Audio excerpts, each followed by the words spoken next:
Good evening from PLUGHITZ Studios in Largo, Florida. I'm Scott.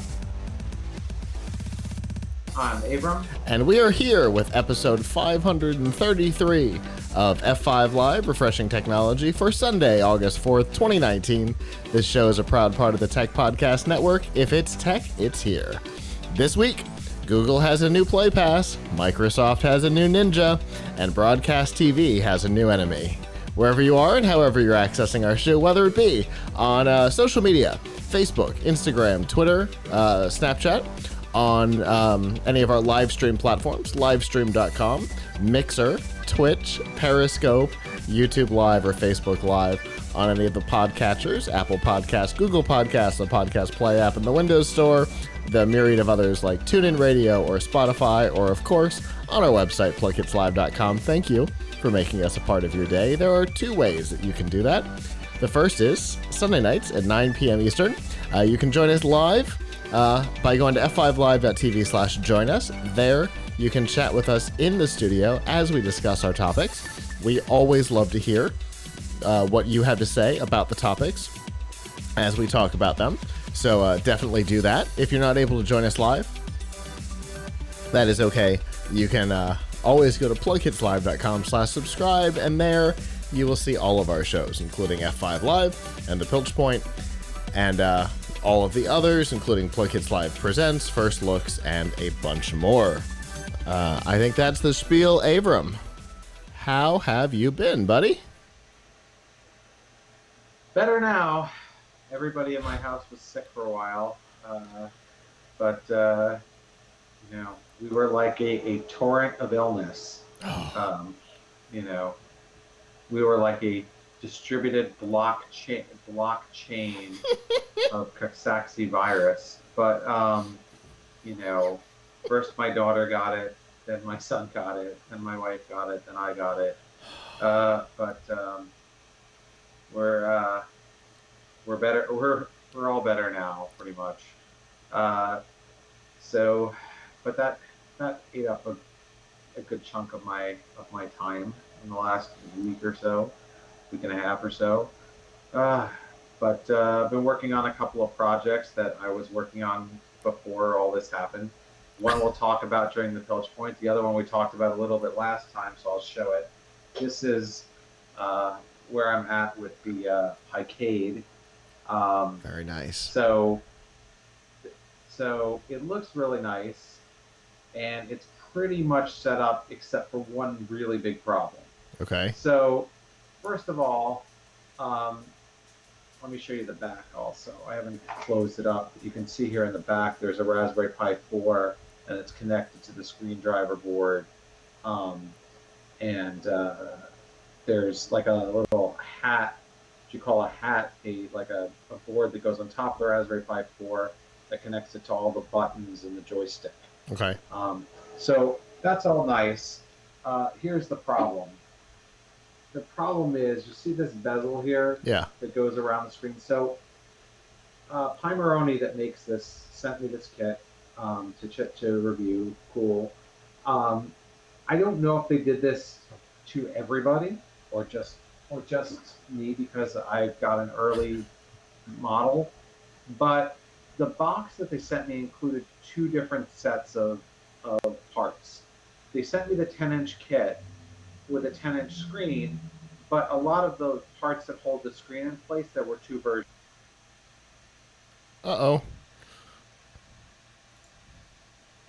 Oh, Avram's back. There we go.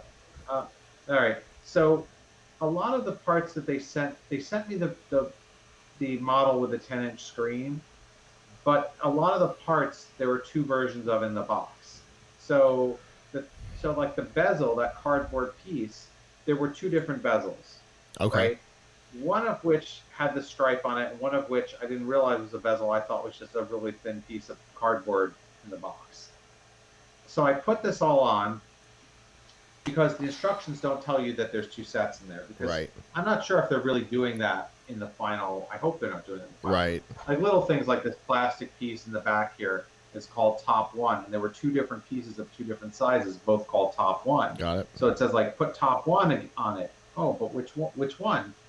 And they have a video on their site, but the video seems to be for the 8-inch version. So Okay. I put on, because the picture on the box looks like this, and the video doesn't, whatever, I put on this bezel, which has a stripe in it. But guess what? I didn't realize till after I put this whole thing together, and the screen literally holds it together, so I'd have to take the whole thing apart, that this bezel is too small, too big, and it's for an 8-inch screen. So parts of the screen, like a quarter of the screen, is underneath over here. Oh no. So that's Oh. where I'm at with it. The other thing that's of some interest, and I'm going to tell folks I'm working on an article about this, maybe to go live tomorrow, I hope. I'm trying to work out the kinks in it, is how to run a game emulator on your Raspberry Pi 4. Okay. And the reason why I say that there needs to be an article about this is because the Raspberry Pi 4 launched on June 24th. You do the math, it's, what is that, 5 weeks ago, 6 weeks ago? There's still no official emulator support for this product, even though people are out there buying arcade machines like this and other peripherals, and emulation is a very big reason why a lot of people buy Raspberry Pi. Sure. So the major platforms that people use for emulation, RetroPie is probably the biggest, then there's Laka and Recalbox are the other two. None of them has an official release version that supports the Pi 4 yet. So, but there are ways to use them by changing a file here or a file there that don't work ideally, but you can do it. Okay. So, yes, it would be nice if you could do it the official way, and I'm sure any week now there will be a final version of RetroPie or a release version of RetroPie for it. But for now, my instructions will tell you how you can do it. Got it. And provided I can finish testing it that it actually works, I'll have that. Although it should work because it worked on here, so I don't know. Sure. Anyway, I should have that for. I should have that on Tom's Hardware this Monday or Tuesday. Very cool. Well, that'll be interesting to read, because I know that has been like a big problem point for the 4, has been the fact that none of the emulators work yet. Nobody has finished support, and so it's good to know that there are ways, like you said, not ideal, but there are ways to at least get around it for a little while. Yeah, and it's not something that is highly advertised, because the volunteers who maintain the emulators don't really want people to be using it at this point. Mm-hmm. They're very, on their forums, people ask them, well, how can I use it now? And they say, you gotta be patient, we're not telling you. Right. So, but there are people who figured it out. Got it. Makes sense. Well, my last couple of weeks have been less project-y, but pretty exciting. We've been working with an organization, a company here called Odyssey Marine Exploration. They are, or were, one of the big underwater salvage companies. And so they're moving their offices here, and they've kind of changed their business model. They're doing a lot more mineral research and stuff today. So they ended up with some equipment that they didn't need, and so they contacted FCDI and the Amarok Fab Lab, where we do a lot of work, and they donated a whole bunch of stuff, including a new camera that I am super excited about. So thank you, Odyssey Marine.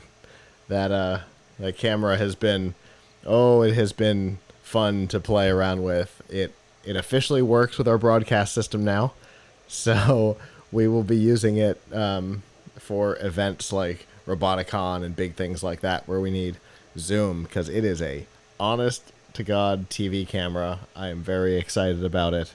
It is too big for the studio. I would not be able to zoom it out far enough to be able to see me in this room. That is how great. intense this camera is. I'm absolutely in love with it. So that's been my last couple of weeks. I also got a new couch for my living room. That's a whole different, also from Odyssey, but whatever. Anyway, that's kind of been my last 2 weeks, which have been Very strange, obviously, but a whole lot of fun. With that, how about we get down to some news?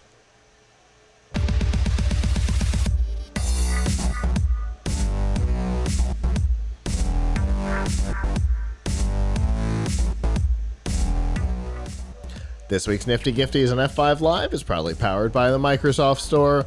Whether you're looking for a new laptop, a tablet, anything from the Surface line, an Xbox One, either S or X, or a whole bunch more, including stuff like Game Pass and things like that, Microsoft's got it all. And it's not just Microsoft branded products either.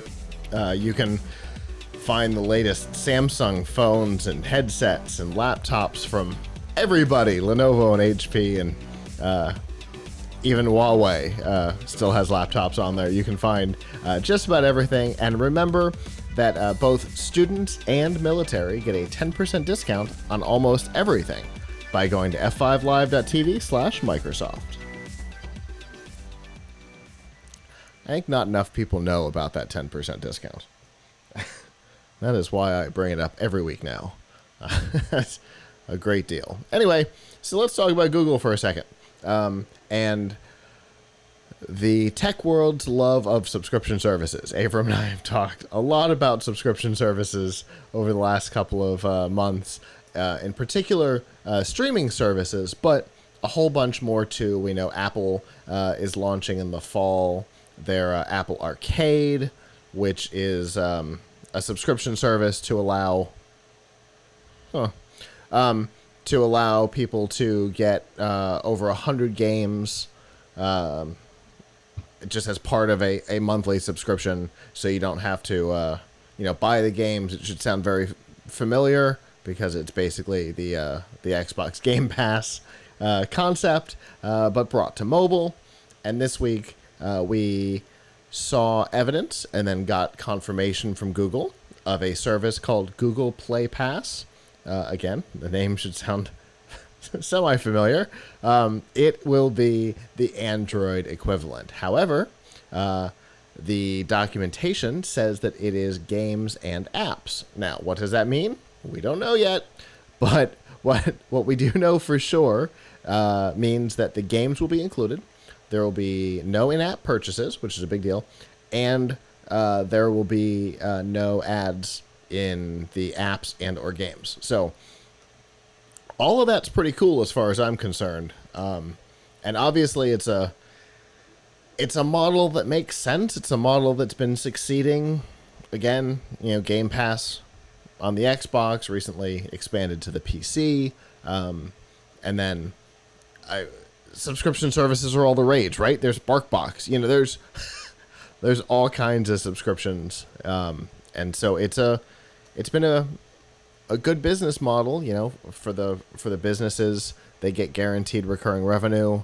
For the consumer, you get more than you normally would, or at least more variety than you normally would for a decent price. And when it comes to Android, they're dealing with the whole problem of every survey ever conducted says that Android owners are less likely or less willing to spend money on apps in the marketplace.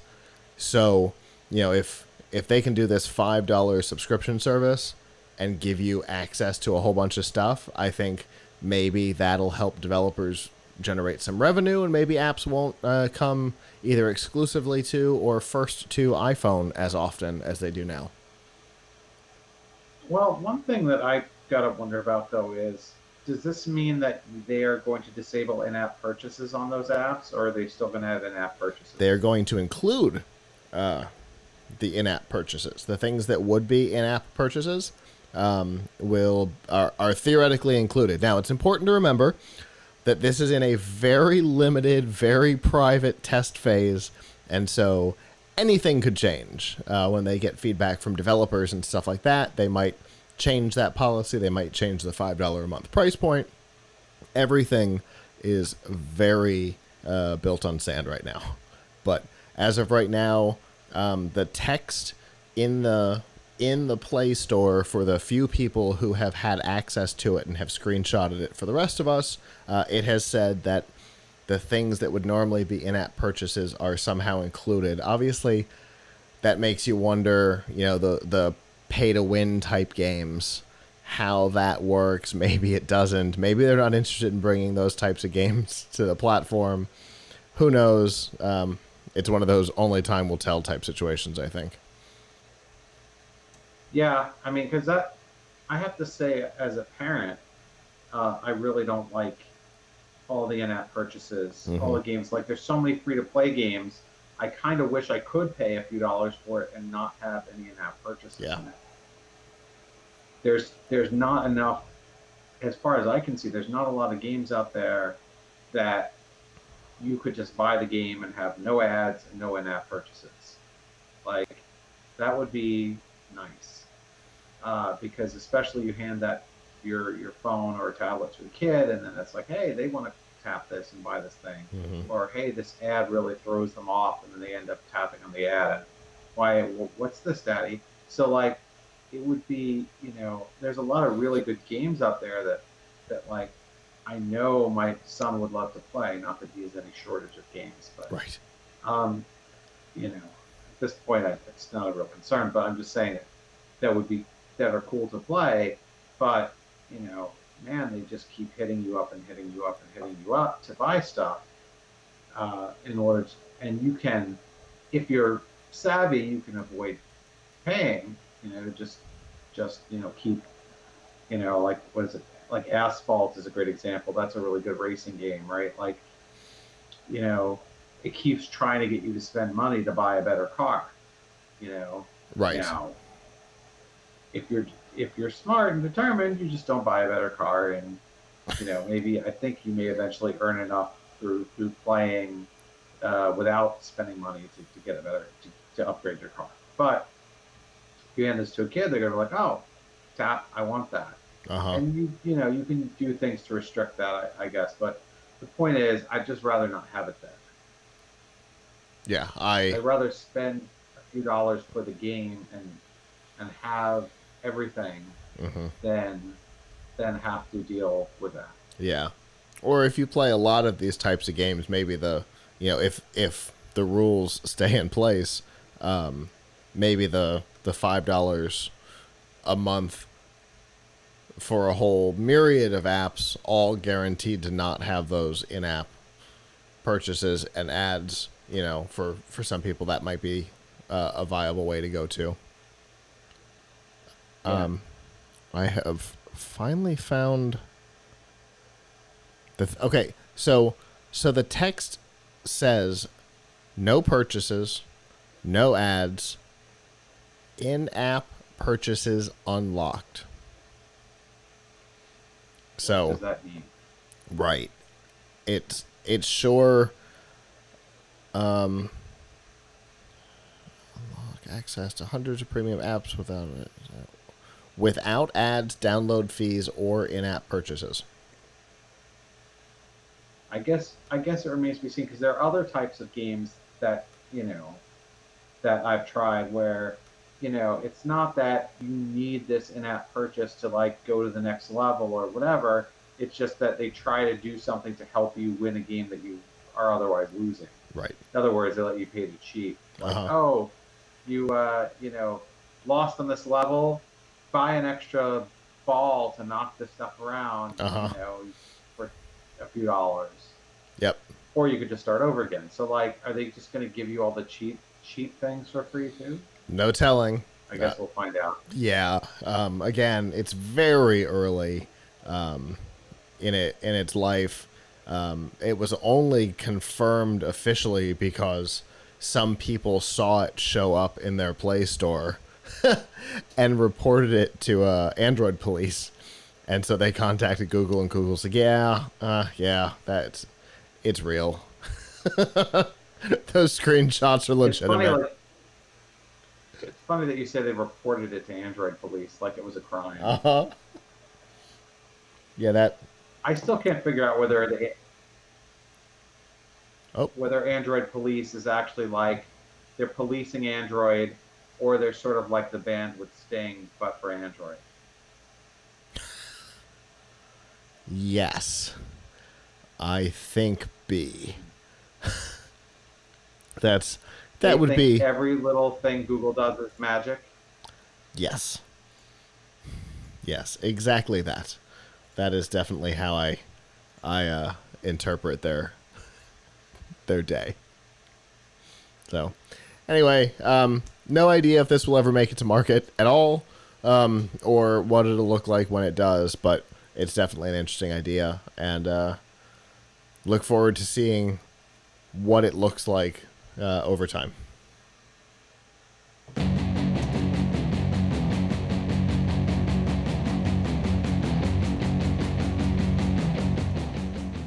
This week's Piltch Point with Avram Piltch is proudly powered by PureVPN. Protect your browsing online because we all know that even incognito mode doesn't do what we all wish that it would do. With PureVPN, you have the ability to kind of obfuscate your browsing history and your browsing patterns from Facebook, Google, and your ISP, making what you do online more private. And, of course, with services like these, you also have the ability to pretend you're somewhere else. So for us, when we were at Collision in Toronto, we were unable to watch some of our shows on services that we pay for. With a service like PureVPN, we could say that we were still in Florida and still get access to our stuff. So all fantastic. And right now, there are some deals on the service. You can get 2 years of service for $2.88, which per month, which is a great deal. It's way less than most other services, and you can find out more about it by going to piltchpoint.live/purevpn. Oh my goodness. So at the beginning of F5 Live, we saw where you were on one of the projects that you've been working on, but I think you got something else to show us, right? Yes.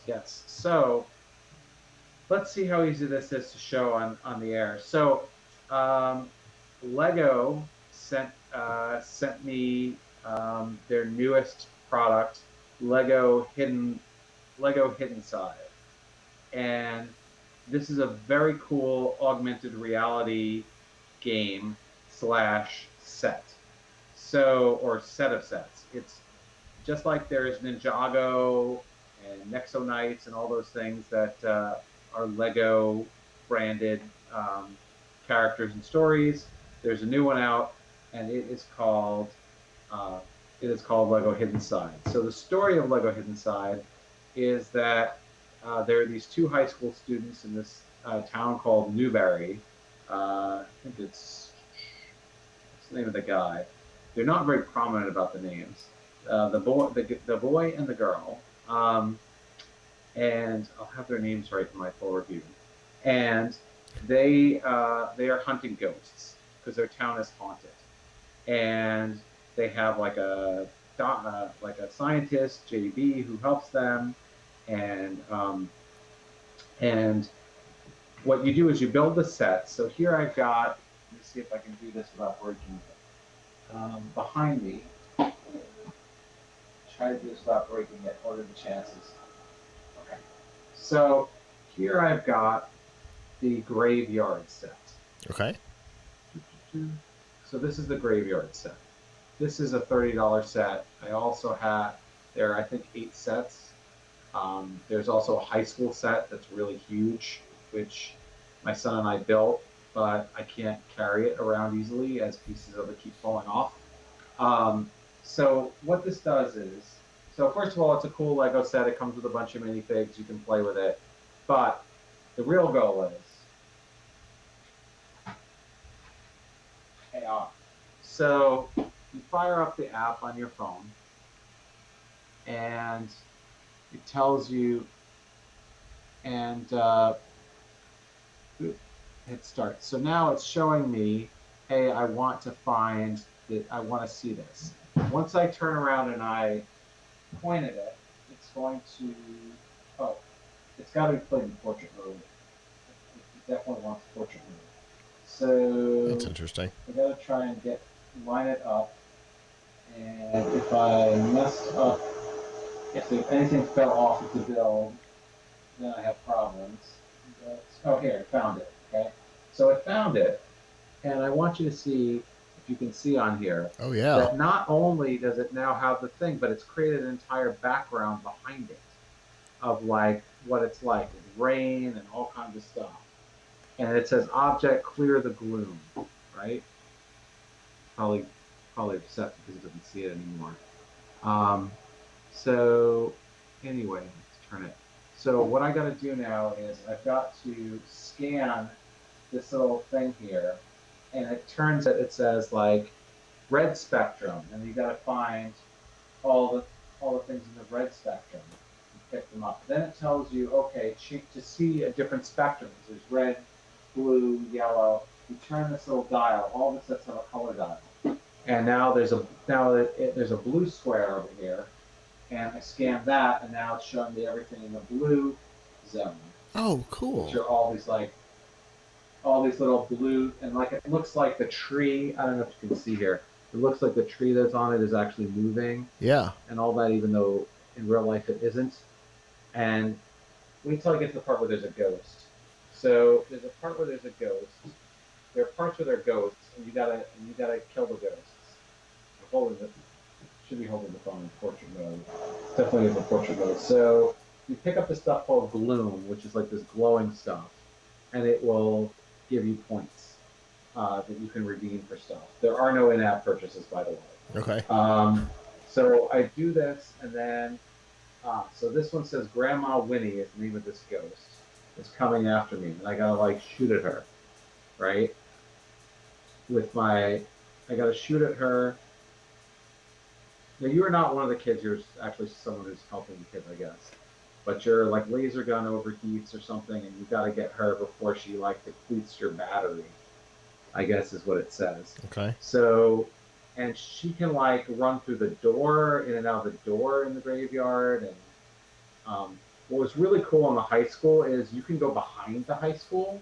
So like, this I think will work too. You won't be able to see from over here, but if I hold my phone and I just like go, I can go all the way over, and it keeps following me, and it keeps getting closer and closer, right? And even to the point where the trees that are behind it, that are appearing behind it, I'm getting closer to.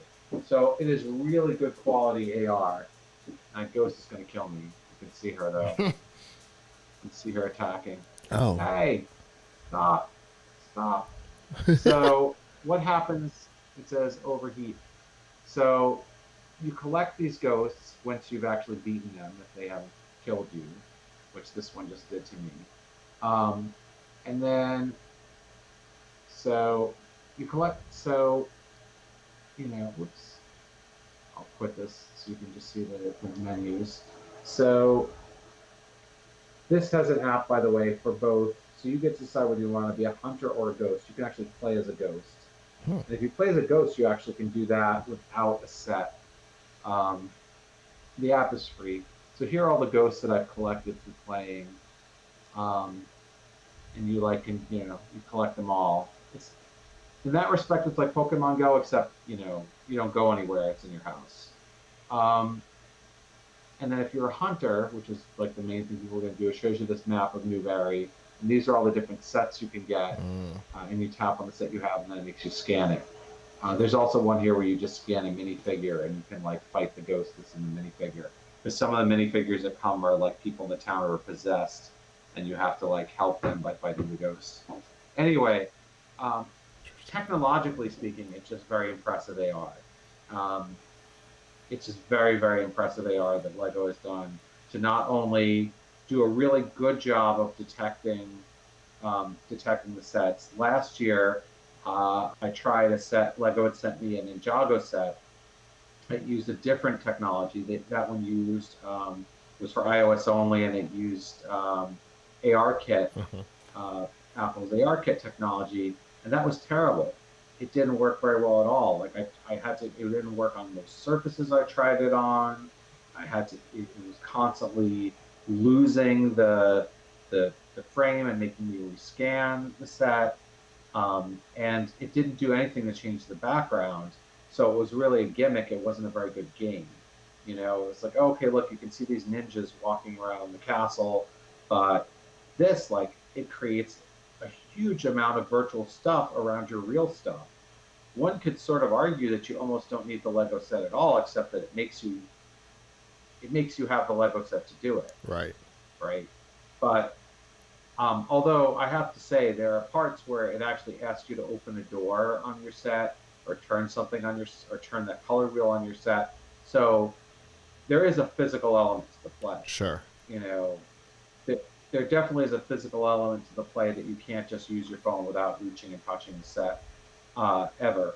But and they're good Lego sets, except there's one thing I gotta say. Like all Legos, they fall apart. So when you've got a high school that costs $130 and takes like 7 hours to build, and it's really fragile, and like half the high school fell down like twice, and you can't play the game unless you fix it, because it won't scan now.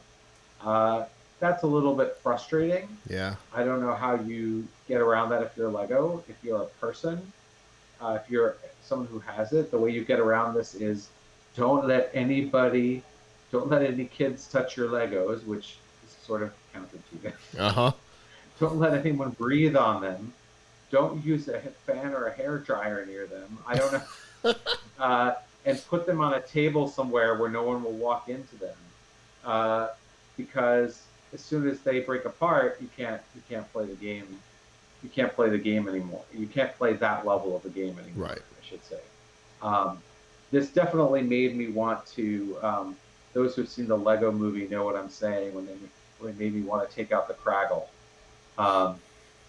the crazy glue, and glue it together so it wouldn't fall apart, because they do fall apart fairly easily, particularly if you try to move them anywhere, or you just touch them a little bit too hard, and so and then you can't play the game. So that, but the story is really fascinating. What's unfortunate is that I guess because they just came out with it, Lego has not done a lot to develop the story yet. Like, the app doesn't tell you anything about the story really, except to say there are ghosts in town, help me catch them. Gotcha.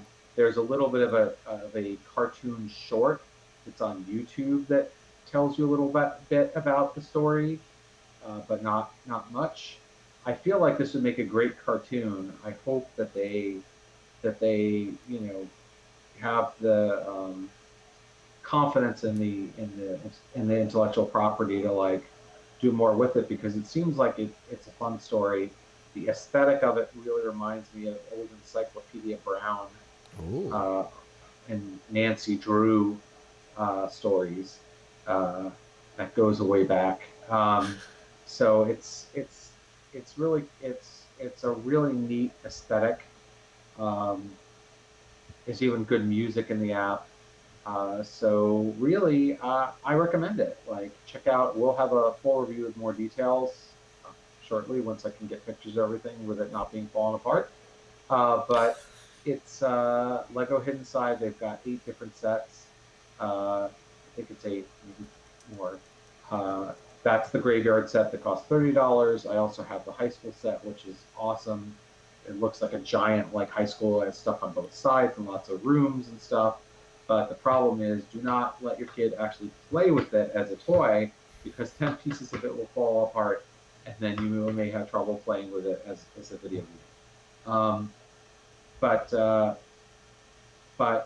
they are the AR in this is really impressive, and so is the potential story. So really, kudos to Lego for getting this right, and especially compared to, I don't know if I brought it. I think I may have brought it on the show last year. The Lego Ninjago Playgrounds one that they had, which was very underwhelming. I am on the website right now, and I am looking at the high school set, and yeah, that is a It's a pretty intense Lego set right there. I mean, it's a beautiful Lego set. If you are not interested in using it for the video game and just want to like play with it or display it or whatever, it's a really nice set. The school sort of looks like it has these like claws that come out of it and these eyes that come out. It's a haunted high school. Is really, really impressive looking set. Yeah, so anyway, good stuff. Recommend it. Lego Hidden Side. very cool. And you said we're gonna see a full review on the site. Yes, yes. Full review on the site. Spoiler: I like it a lot, but be careful with it because it's fragile.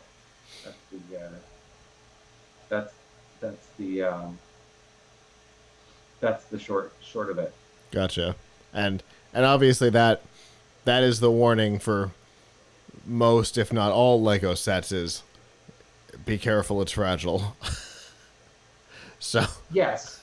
I mean that could be said about a lot of things. I mean, I think Lego Technics, the one where it has more of the circular snap together, is a little bit more durable, but that's really only for vehicles. Yes, it's true that almost every Lego set that I ever get with my son is good for about, and we love Legos a lot. Mm-hmm. We really, really love Legos here, so don't take this as like a down on Lego thing. Whatever we get, we put it together, and almost within a day, he finds some way of destroying it, and it turns back into a pile of bricks, no matter how specialized it was. So many hours spent like building a Lego AT-AT that now you can just find pieces of the legs somewhere. So, what you really need to appreciate this stuff is you need a basement the size of the one Lego movie with a giant table for putting all this out. But in this case, my son didn't even try to take these things apart. They just were kind of fragile from just regular use. But yes, just be very careful with your Legos. That's all there is to say. But it's really cool. Well, cool, Avram. Obviously, I always love to see the things that you're working on for Tom's Hardware, and you really do get to work on some fun stuff lately. So it's yeah. I mean, we enjoy getting in, especially the cool toys like this, to show and tell the cool things people want. I'm hoping in a few weeks that they will send me the new robot kit that they have, the droid, the one that lets you build 3 different droids. So I'm hoping they're going to send me that. I think that's due out end of August, beginning September, and I'll be able to bring that on the show. Very cool. Well, I look forward to that. Everybody involved is a Lego fan, so does I definitely look forward to it. And obviously look forward to seeing the review. Yep.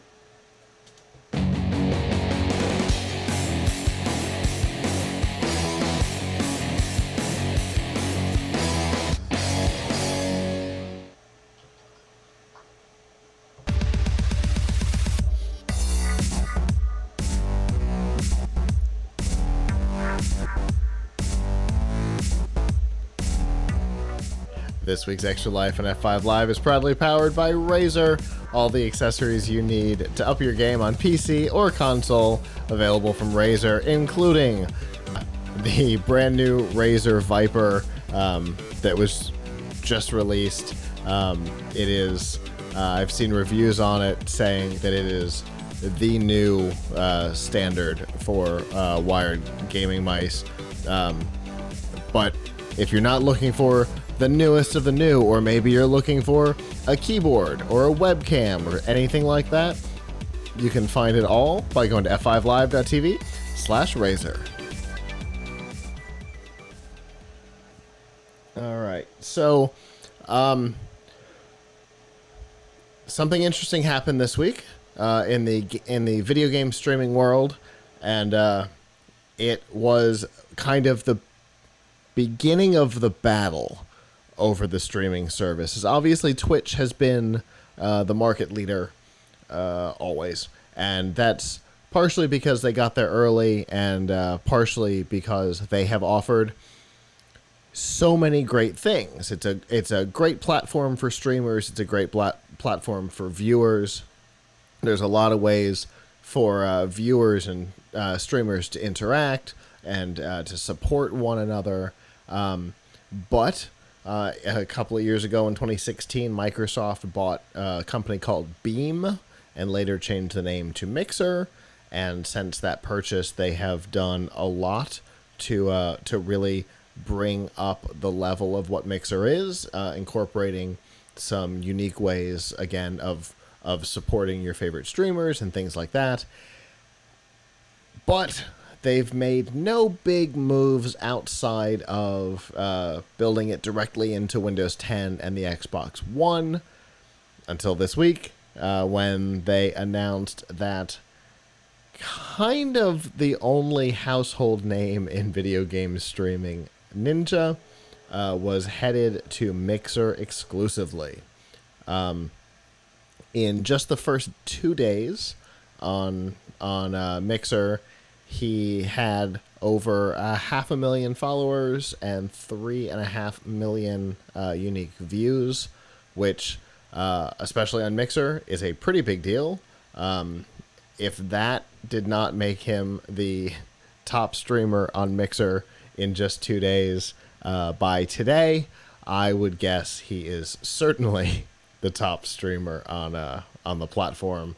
And I think it's the beginning of the platforms really fighting in the way that the other streaming platforms have, through exclusives. It's how Netflix and Hulu have competed against one another, and Amazon Prime Video, they have fought over their originals or their exclusives. And Avram and I have talked about it a lot. There's things like the Office and Friends that are moving from Netflix exclusively over to the new NBC app. So exclusives are a big part of the streaming landscape, and it looks like it's coming to gaming too in a pretty big way. I think it's a pretty big move from Microsoft. Well, what they figured out is that you can't beat people with better technology. Mm-hmm. Otherwise, Google Plus would still Right. be here, Right. and possibly have replaced Facebook. It's all about who's there. Right. It's like a bar or something. Like, who's hanging out at this bar? Doesn't matter if you have the best drinks or the best decor. It's who's hanging out. Right. So they've got they paid Ninja to come hang out. So I think that immediately gives them cred. Mm-hmm. I don't know if that gives them enough cred to really make a dent in Twitch's popularity, but it's certainly worth a shot. I think that's how they get cred. I mean, I often think that Twitter became a thing because Shaquille O'Neal was on it or something, and all of a sudden all these famous people were using it, and then it became a thing, and it kind of snowballed into what it is today. Because technologically, a lot of social networks aren't that different from each other, or aren't that advanced in terms of what they provide. Right. Technically, it's all about who's there. Absolutely. And if that's the way it goes, how did Instagram build its popularity? People like the Kardashians, right? They were on the platform, so people came to the platform. And so I think that's exactly, it's what happened with the TV streaming services. So I think Microsoft is hoping for the same thing here.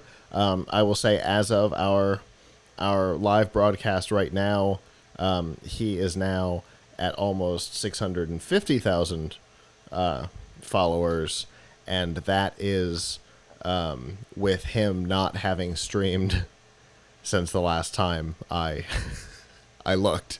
So he's gone up 150,000 followers without putting out any new content.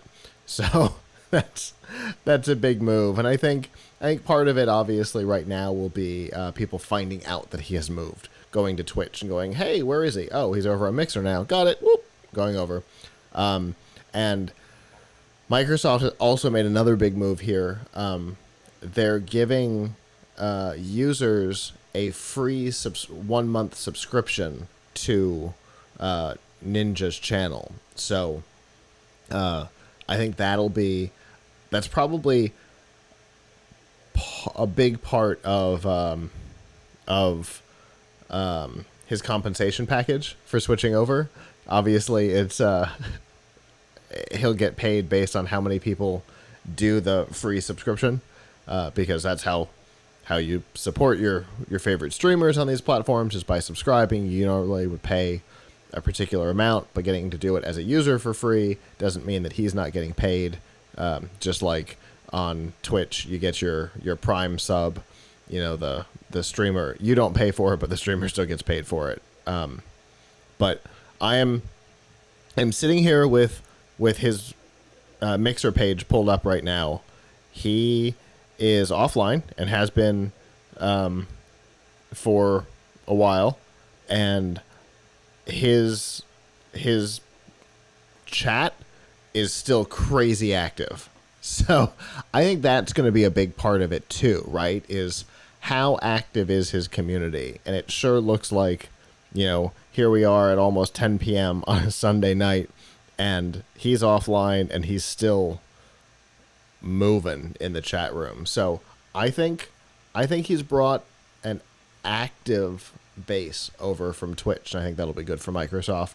And obviously we stream on Mixer. This show right now, if you're watching live, this show is on Mixer, like we say at the top of the show, but we're on lots of places. But I like the Mixer interface. I like it better on the Xbox than I do the Twitch interface.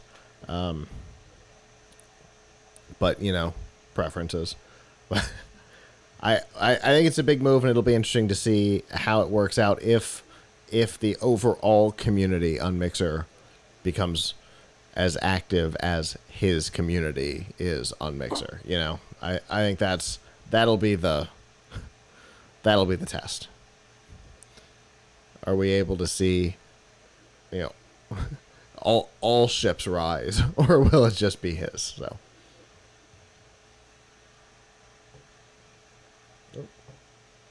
Guess you have to turn on the music first, huh?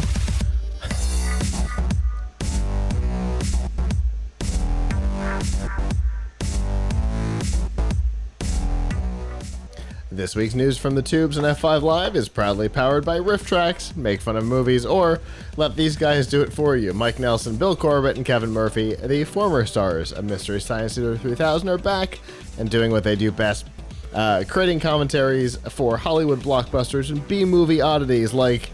Oh, it just went away. It looked like it was terrible, which is the whole point of this. Hold on. The Million Eyes of Sumeru. I think they were holding paint rollers as weapons. Anyway, the way it works is for a couple of dollars, you download the MP3, play it along with your DVD, Netflix, Amazon, wherever the movie happens to exist, and laugh.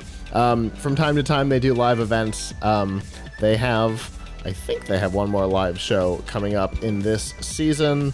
Yes, it is the Giant Spider Invasion, August 15th and 20th in movie theaters nationwide.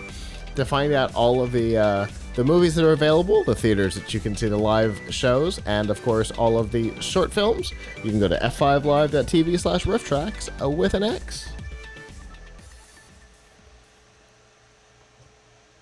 It's funny, I think back, I listen to myself do these promos, and I think, oh, you can tell I've been doing that one for 8 years. Anyway, so... if you're in the United States, you're probably aware of the Americans with Disabilities Act, better known as the ADA. It was passed in 1990, and it kind of governs how public spaces deal with people with special needs. The most common attribute of the ADA that most people know about, of course, is the 36-inch space between things like in a retail store. Also, that interactive displays can't be more than a certain height, things like that. But if you've not been involved in implementing the ADA somewhere, you may not know how inconsistent it is in both compliance and just in its existence. And that comes down to things like the word reasonable, which is used to describe the reasonable accommodations for this and the reasonable accommodations for that. And so sometimes from town to town, the implementation and the compliance on the ADA can be different. But there's one place where it's still kind of the Wild West, and that's in the tech sector. There have been a lot of questions as to how, when, where, and why the ADA might apply to the internet and or mobile apps. And that is coming to a head. There are always lawsuits against websites and stuff that aren't screen readable and apps that aren't, whatever. But the company that has taken this on as their personal challenge, believe it or not, is Domino's Pizza. Bear with me. So, the success of the Domino's Pizza app has been so great that they noticed they were no longer getting phone calls in most, if not any of their stores for orders for pizzas because people really like that progress bar in their app. Whatever. They also like that their Xbox can give them updates and whatever. So, anyway, most stores have stopped taking orders over the phone, which is expected unless you're blind. And neither the website nor the app are set up for blind customers to be able to order, which means that they cannot shop with Domino's. And so that brings into question, does the ADA apply to websites and mobile apps? And if so, how? So Domino's is taking it to the Supreme Court because federal courts have not been able to agree on it, and in fact are about 50-50 in cases across the country. Some of them saying, yes, you have to do it, and some of them going, yeah, it doesn't matter. So Domino's is trying to take it to the Supreme Court to get kind of final guidance on how and if it applies to mobile apps. I think this is a fascinating situation. I mean, the fact that it's Domino's Pizza, it just blows my mind. The fact that it's not like somebody like Facebook or, that is ending up having to fight this, that's Domino's going, no, you know what? We need to know how this works, and only the Supreme Court can tell us. Well, it will be good to find out. I don't think that Domino's is an ideal case because there's a very simple solution in their case, which is they could and probably should take phone orders. Like, it's not that complicated for them to go back to taking phone orders. Aren't there old people who want a pizza who are technologically illiterate that might want to make a phone call? I mean, I know. And you could create an automated, and it would be easy enough for them to create. They have the money and the resources to either make their app screen readable or create an automated phone tree or something where they don't even need a person to answer the phone. Mm-hmm. That you could just do it through like touch tone or whatever. Now, that being said, I'm very concerned about the concept that every website have to be screen readable, because while that's a good practice, if you're going to have people left and right being, sued for their web design not being good web design practice or something like that, which leads to it not being screen readable, I think that imposes a pretty serious burden on people who are providing services and content on the internet. Yeah. So I think it's I think obviously, but I'm also wondering, like, what do you do? I've never Googled this because I've never thought about it before this. Can you buy, if you're visually impaired, can you buy things from Amazon? Sure. How would you do it? I think the Have they Amazon gone out of their way to make it screen readable? I think the Amazon app is screen readable. Plus, with Alexa, so via voice, you can make purchases. So, there are affordances for people who cannot see to make purchases from Amazon. But it's important to note, if that would work, if Alexa was enough to make it to keep Amazon out of trouble, Domino's also has an Alexa skill. So you can via voice order pizza from Domino's. You just can't make a phone call. Right. You just need a $30 device. Or the app on your phone. Or the app. Oh, yeah. Okay. It's really hard to argue against. You could ask Siri to open Alexa and then use Alexa to order the pizza. I mean, they're all without physically ever touching your device. So, I mean, there are affordances out there. So the question will become, what affordances are required? What reasonable accommodations will be required? And I think, that there might actually be some useful guidance to come out of this. Because, is a telephone, hello, dial a number, hello, the only thing that is reasonable? Yeah. It's a fascinating case, and I cannot wait. I hope that the Supreme Court takes the case. Right now, they're petitioning. As of right now, their most recent appeal was lost in a federal court, but as Domino's points out in their appeal to the Supreme Court, they show examples of federal court cases across the country being very split on their beliefs on it. And again, it's about 50-50, almost exactly. I think they showed 8 and 8 cases for and against the exact same concept. So it's definitely time to get some guidance on this. The internet has been around basically for most of the time. Well, I mean, in people's hands for the majority of the time that the ADA has been in existence. It's time that we know what it means. It will definitely be an interesting case to follow if it makes it that far.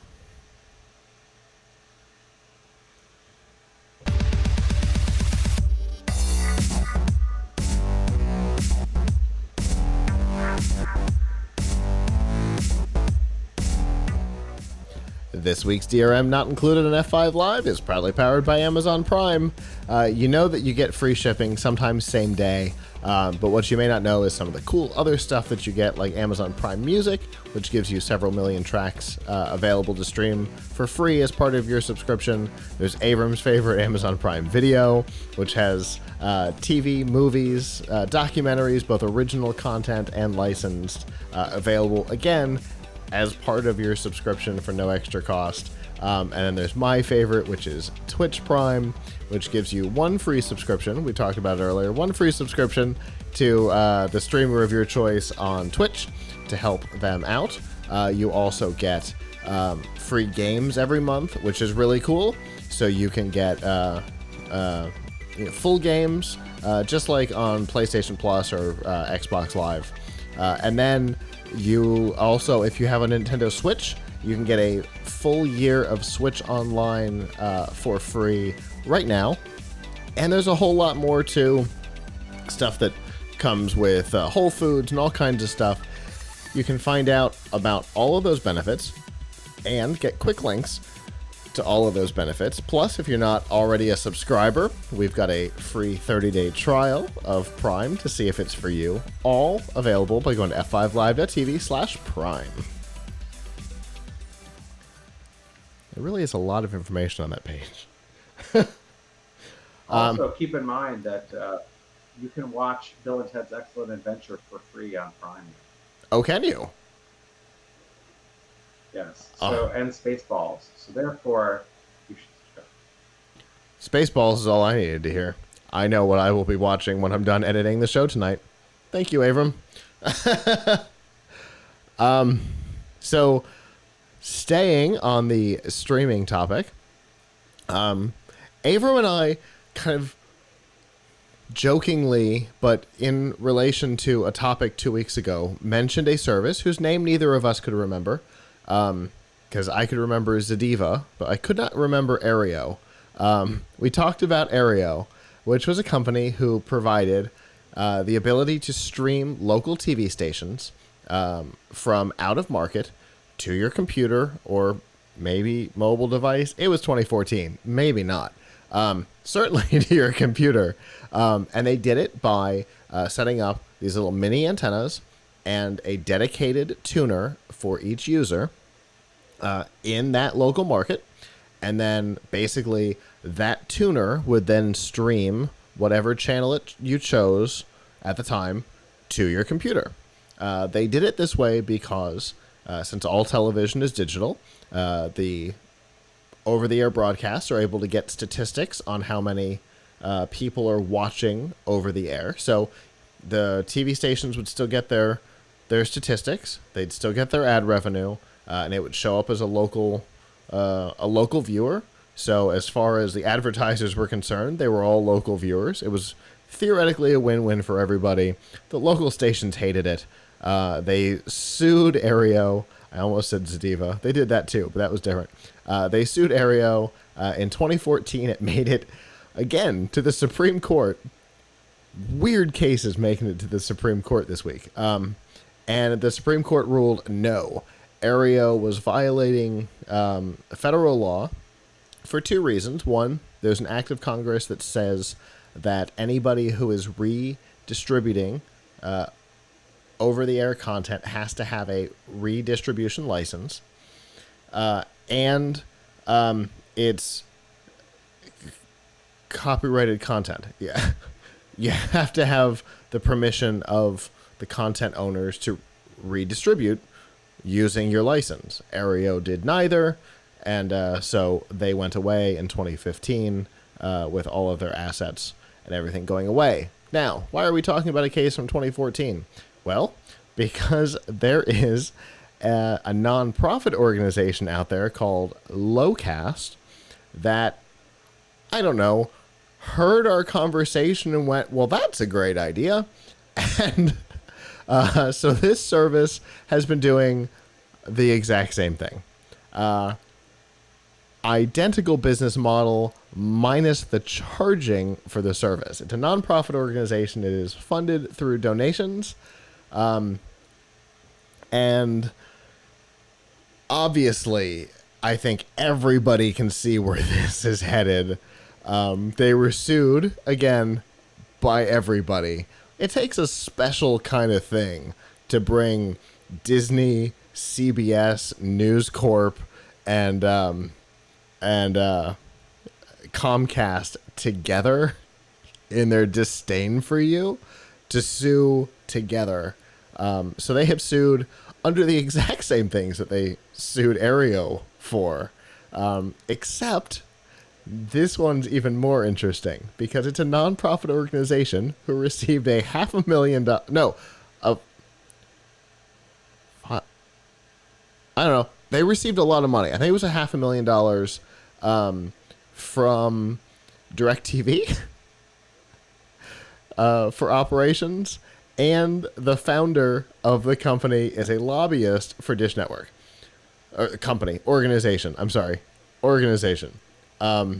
So this is being funded by the satellite companies who are in, right now, both satellite companies are in big negotiations, especially with NBC and Comcast, over redistribution right costs.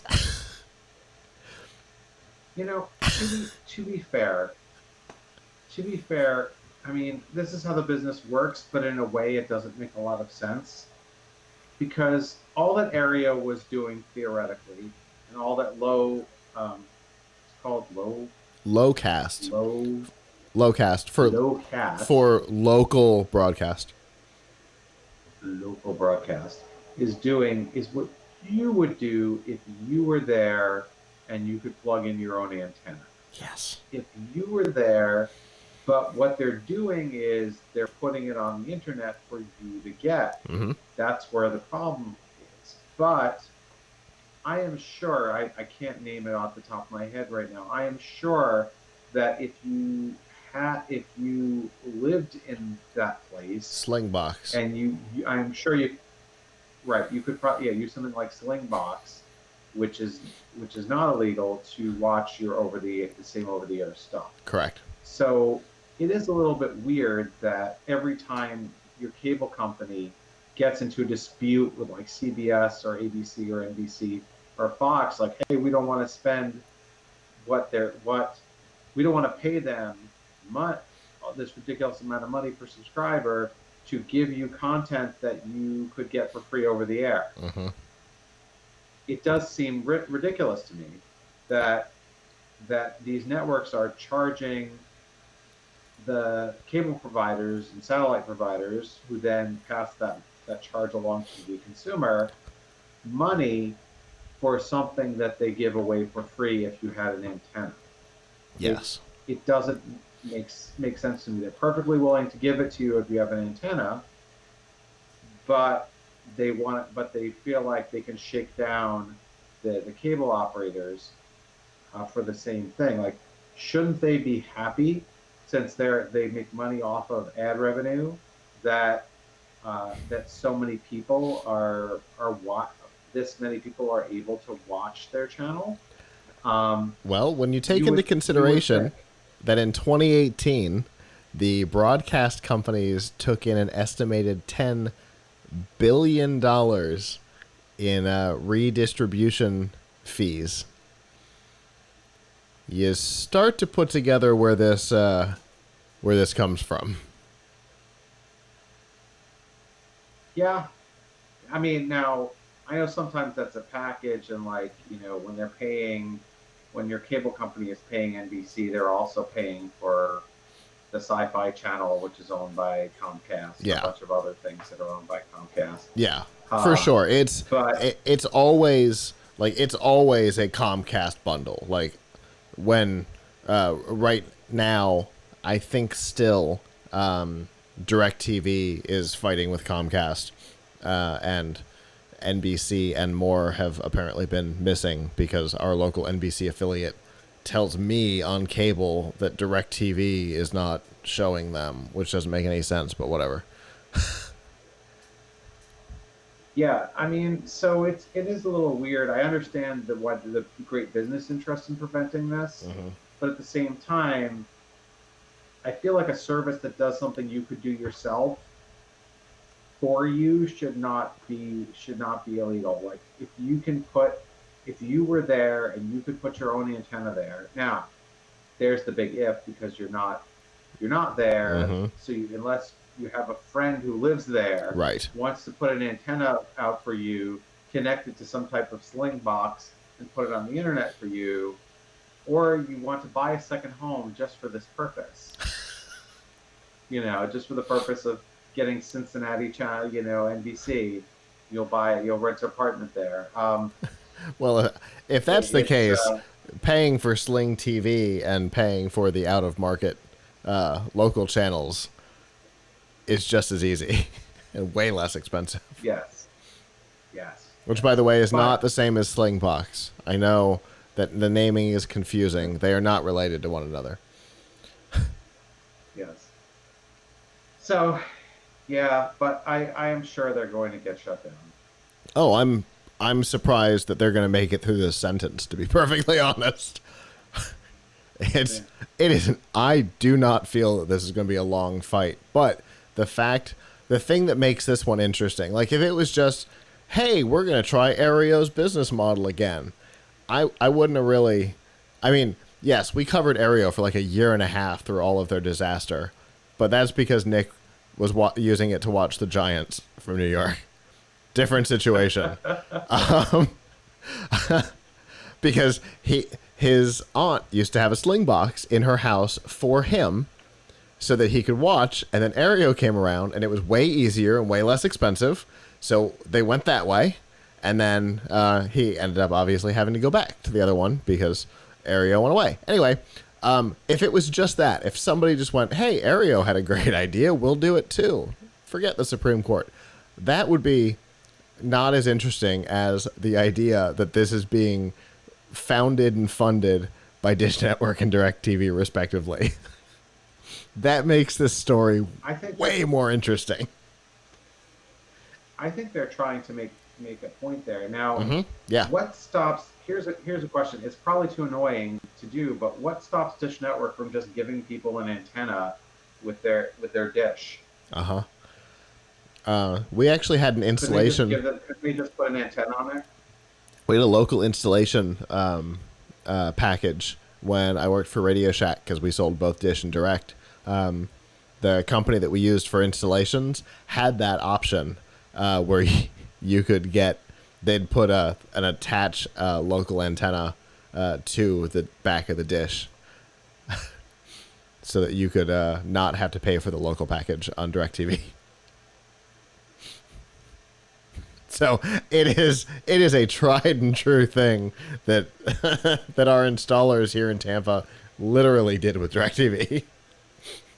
So yeah, I don't know why they don't do it. I mean, I understand when the cable companies started carrying the locals, all of the locals turned their broadcast power down by 25%.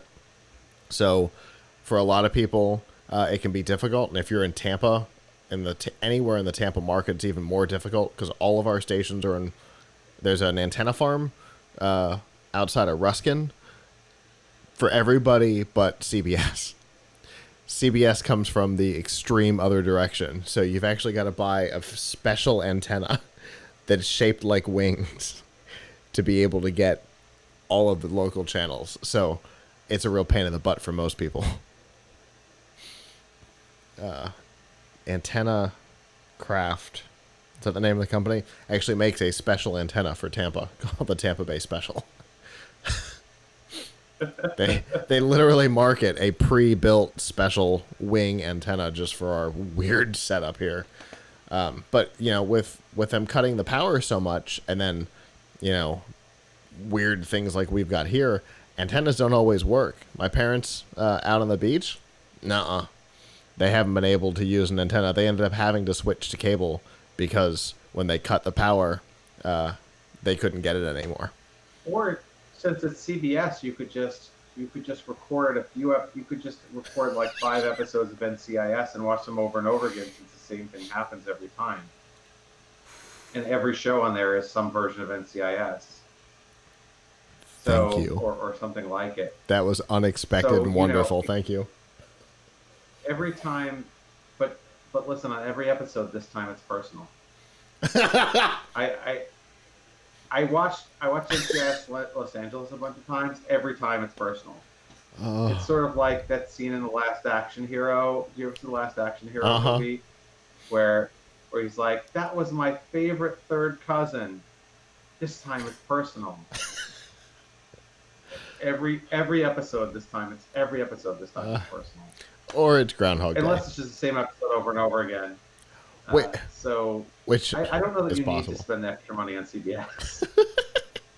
Especially since the one show that's not NCIS that they had is off the air, and that's Big Bang Theory. Oh, Big Bang Theory. Yeah. I didn't have to say it, and you knew what I was talking about, because it's the only example. Yes. Anyway, like I said, I'll be surprised if this thing makes it through the music here in a second. Honestly, I don't feel like this is going to be around long, but I do feel like this is, like you said, I think they're making a statement. I think the idea here is for them possibly to be able to get the idea of why are we being charged for redistribution when it's already free, from not the consumer perspective, which is what happened with Aereo, but from the distributor's perspective, possibly in front of a court. I I think that's probably what this is all about. So, well, that is our show. Thank you to those of you who joined us live. We always appreciate it. If you didn't join us live and would like to in the future, you can go to f5live.tv/join us on Sunday nights at about 9 p.m. Eastern. You can also find us on any of our live stream platforms and subscribe, Twitch, Mixer, Periscope, Facebook Live, YouTube Live, or livestream.com. And if you didn't join us live or would like to listen again, you can always go to PLUGHITZlive.com/subscribe and see all of our shows there, and subscribe in your favorite platform, whether it be on social media or a podcatcher or wherever you want to listen. We are probably there. So I think that is it. On behalf of the staff that's not here, I'm Scott. I'm Avram. And we will see you guys back next time. Ciao.